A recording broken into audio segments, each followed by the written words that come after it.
Welcome to Pastor's Chat today. Well, we're looking at Psalm 78, a very long psalm that Asaph, who lived in the time of Hezekiah and Isaiah, the prophet, a time that Babylonians were attacking Israel and Jerusalem, and it was a terrible time. And Asaph wanted the people to remember what God had done for them in the past and how they could trust God for the future. And so he's looking back to the past, recounting the history of Israel. And we're down now to verse 40. And here he is reminding the people of what God did for them in Egypt. But especially, he's first talking about what they did to upset God and how often they provoked God in the wilderness and grieved him in the desert. Yes, again and again, they tempted God and limited the Holy One of Israel. They did not remember his power the day he remembered them or redeemed them from the enemy. And so he was talking about what they did in the wilderness in the previous verses and several things that they did. They provoked God, they grieved God, they tempted God, and they limited the Holy One of Israel. When we do not believe and we do not trust and we do not obey, we limit the Holy One of Israel, the God of heaven, from doing what he really would love to do for us, to bless us, to protect us, to help us in our time of need.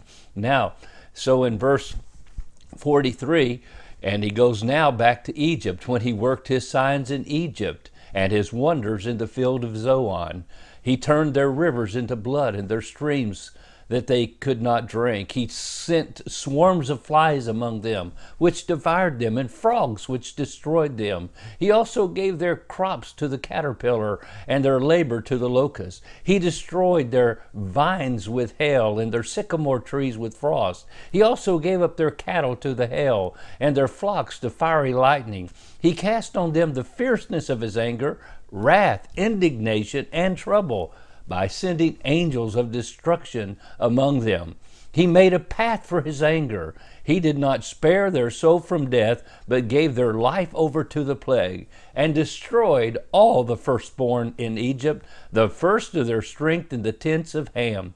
But he made his own people go forth like sheep, and guided them in the wilderness like a flock.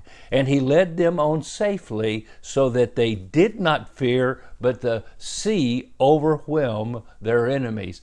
So Asaph is saying, remember what God did for you in the land of Egypt.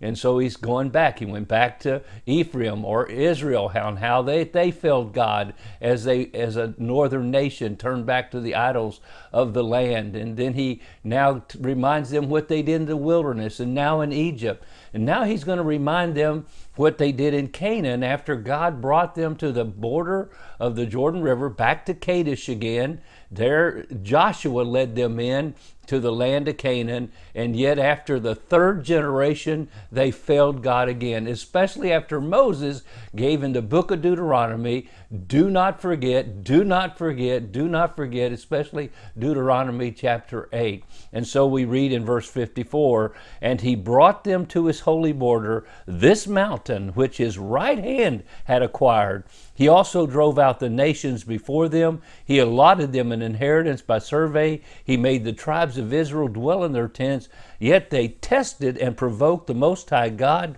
and did not keep his testimonies, but they turned back and acted unfaithfully like their fathers.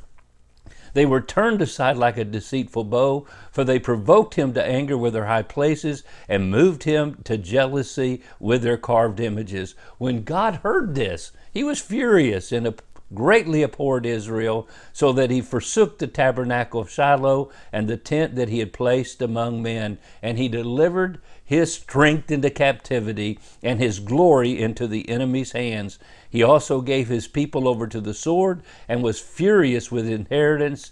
The fire consumed their young men. Their maidens were not given in marriage. Their priests fell by the sword, and their widows made no lamentation. What a sad memory of what took place when the people forsook God for provoked him to anger, God had to punish him. And he does the same with us if we, as his children, don't obey him. Not because he hates us, but because he loves us.